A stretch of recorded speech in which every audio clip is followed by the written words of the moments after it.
ଆପଣ ଦେଖିଥିବେ କିଛି ଦିନ ତଳେ ଭାରତୀୟ ଜନତା ପାର୍टीର ଜଣେ ଯୁବ नेता ଅନୁଗୁଳ ଜିଲ୍ଲାର ଜଣେ ମହିଳାଙ୍କୁ ପ୍ରତାରିତ କରିଥିବା ଯୋଗୁଁ ସେ ତାଙ୍କ ବିରୁଦ୍ଧରେ ସେ କାର୍ଯ୍ୟାନୁଷ୍ଠାନର ସମ୍ମୁଖୀନ ହେଲେ। ତାପରେ ଗୋଟେ ଆସିଲା ମାର୍ଚ୍ଚ ମାସରେ କୋଉ ଯୁବତୀଙ୍କ ସହିତ ବସିକିରି କୋଉଠି ହାଉସ ପାର୍ଟି କରିଥିଲେ ସେଇ ଅଭିଯୋଗରେ ଛାତ୍ର କଂଗ୍ରେସର ଜଣେ ଛାତ୍ର ନେତା ଯିଏ ସଭାପତି ଥିଲେ ଉଦିତ ପ୍ରଧାନ ସିଏ ଫସିଲେ। बीजेपी गला कांग्रेस गला बीजेडी कहीं बाद जीव 2 दिन तले बीजेडी रो जने युव नेता जे कि कॉर्पोरेटर असंती श्रीजुक्त अमरेश जेना बाइया तांको नारे गोटे अभियोग आसिला। घटना ए समस्त प्रकरण रे केते सत्यता अछि केते मिथ्या अछि अभियोग जदि सत्य थाए तेबे संगीन सेमानक विरोध रे कठोर कार्यानुष्ठान आवश्यकता अच्छी। आउ से कठोर कार्यानुष्ठान पाई गुरु दायित्व रहुची पुलिस रो।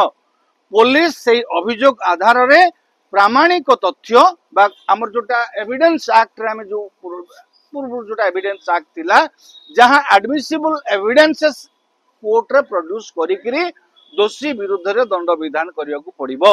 जदि दोषी विरुद्ध रे आवश्यक एविडेंसेस जमा न करि परिबे खलास हे जियो से माने। तेणु मोर कहवा कथा एथिरे अभियोग जने झियो करिसंती तेणु अभियोगर संगीनता को लेकर पुलिस तांको गिरफ्त करिछि। अभियोगर संगीनता को लेकर उदित प्रधान को पुलिस गिरफ्त कला।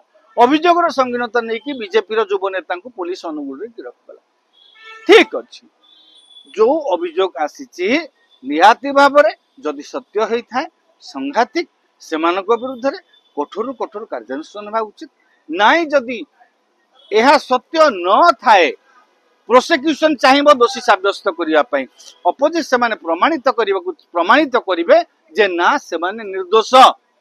जदि से कोर्ट निर्दोष प्रमाणित हो गले तेबे से बेल पाई जिबे बा जदि सेमिति किछि जोटा प्राइमा फासी एविडेंस जदि if it is not against the accused court जामिन दे दे पारन।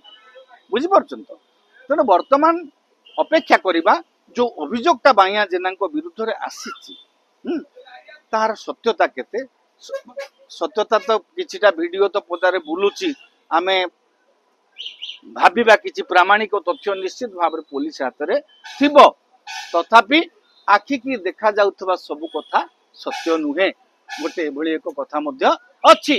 अपेक्षा करिबा विचारालय रे कोन से माने पेश करूछंती ता परे जाई कहिबा किए दोषी किए नहीं। कारण जिते बेले गोटे अभियोग आसे प्रत्येक दल कारण गोटे गोटे गोटे फ्लो चली आज्ञा खबर कागजर पृष्ठा खोली देले महिला असदाचरण बलात्कार ए समस्त घटना हत्या ए सब घटना बीतस्पृह हो गला मनुष्य।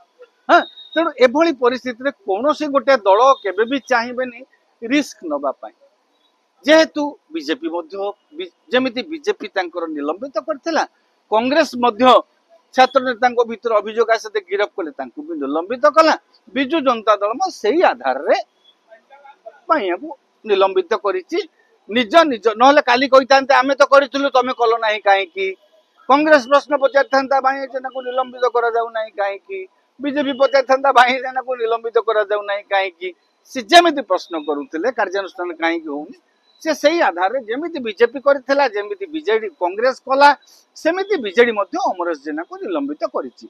एटा गोटे तांकर गोटे राजनैतिक कार्यक्रम राजनैतिक निष्पत्ति निहाती भाव में जेहेतु मामला विचाराधीन रही जड़े लोक छंदी हो जाइए मामला तेणु से समय